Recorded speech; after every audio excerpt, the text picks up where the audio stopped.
Manigas na kayo mga bro dahil hindi ito ang karaniwang pagpapaputok.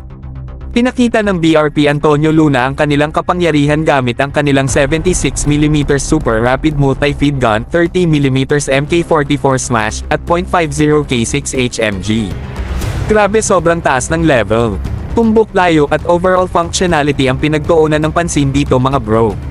Walang puwang para sa pagkakamali habang pinagsasama-sama ng FF151 crew ang kanilang pag-aim at nagpalipad ng sunod-sunod na putok. Ang galing lang.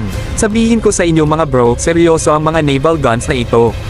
Pinakita ng BRP Antonio Luna ang kanilang lakas na nagpapatunay na sila ay isang puwersa na dapat katakutin. Parang isang makapangyarihang sayaw kung saan bawat putok ay sumasalaksak sa tamang-tama. Ang 76mm Super Rapid Multi-Feed Gun, 30mm MK44 Smash, at .50 K6 HMG sa BRP Antonio Luna ay parang Avengers ng naval weaponry, nagtutulungan upang magbigay ng kahangahangang lakas at tumpak na pagpapaputok. Sigurado akong tataas ang kilay ni Thor dito. Pag-usapan natin ang range mga bro. Kayang abutin ng mga naval guns na ito ang kanilang mga target ng may kahangahangang tumpak. Parang mga snipers sa malayong distansya sa karagatan, tiyak na nagbibigay ng kahandaan sa ating mga puwersa sa anumang sitwasyon.